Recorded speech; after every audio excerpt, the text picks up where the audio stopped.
নমস্কাৰ আজি মই আপোনালোকৰ সন্মুখত এটা নতুন ভিডিঅ' লৈ আহিছোঁ ভিডিঅ'টো ব্লেকবোৰ্ড কিদৰে ব্যৱহাৰ কৰিব লাগে এগৰাকী শিক্ষকৰ বাবে শিক্ষণ সঁজুলি হিচাপে ব্লেকবোৰ্ডৰ ব্যৱহাৰ কৰিব জনাটো অতি প্ৰয়োজনীয় কথা ব্লেকবোৰ্ড হ'ল এক বিশেষ সঁজুলি যাৰ জৰিয়তে এগৰাকী শিক্ষকে নিজৰ শিক্ষা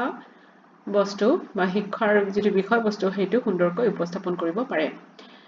এজন শিক্ষকে ব্লেকবোৰ্ড কিদৰে ব্যৱহাৰ কৰিব লাগে তেওঁ সেই কথাটো জনাটো অতি প্ৰয়োজনীয়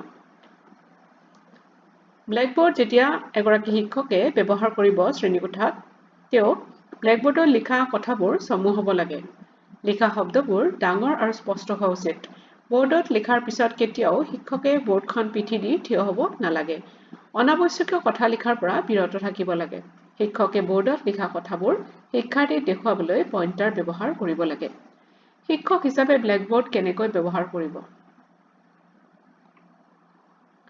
চকুৰে ভালদৰে নেদেখা ছাত্ৰ-ছাত্ৰীক শিক্ষকে সন্মুখত বহিবলৈ সুবিধা কৰি দিব লাগে একেৰাহে শিক্ষাৰ্থীক পিঠি দি কোনো শব্দ নোকোৱাকৈ ব্লেকবোৰ্ড কেতিয়াও ব্যৱহাৰ কৰিব নালাগে তেতিয়া ক্লাছত শিক্ষাৰ্থীৰ মনোযোগ নোহোৱা হয় আৰু শিক্ষকক টকিং টু বৰ্ড বুলিও কোৱা হয় ব্লেকবোৰ্ডত কেতিয়াও ভুল শব্দ লিখিব নালাগে কিবা কাৰণবশতঃ ভুল শব্দ লিখিলে পিছত তাক শুধৰাই দিব লাগে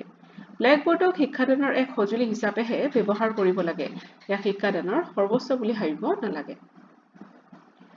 ব্লেকবোৰ্ড সদায় পৰিষ্কাৰকৈ ব্যৱহাৰ কৰিব লাগে ক্লাছ শেষ হোৱাৰ পিছত শিক্ষকে সদায় বৰ্ডখনত লিখা কথাবোৰ মুছি পৰিষ্কাৰ কৰি থৈ আহিব লাগে ব্লেকবোৰ্ডৰ লিখা শব্দবোৰ মুছিবৰ বাবে দৌৰাদৌৰিকৈ কেতিয়াও হাতৰ তলুৱা ব্যৱহাৰ নকৰিব ক্লাছত প্ৰৱেশ কৰোঁতে লগত চক পেঞ্চিল আৰু ডাষ্টাৰ লৈ সোমাব লাগে ব্লেকবোৰ্ডত যাতে পোহৰৰ প্ৰতিফলন নপৰে তাৰ প্ৰতি গুৰুত্ব দিয়া উচিত শিক্ষাৰ পুনঃস্মৰণৰ কাৰণে আৰু অনুশীলনৰ কাৰণে শিক্ষকে শিক্ষাৰ্থীক মাজে সময়ে ব্লেকবোৰ্ড ব্যৱহাৰ কৰিব লাগে ধন্যবাদ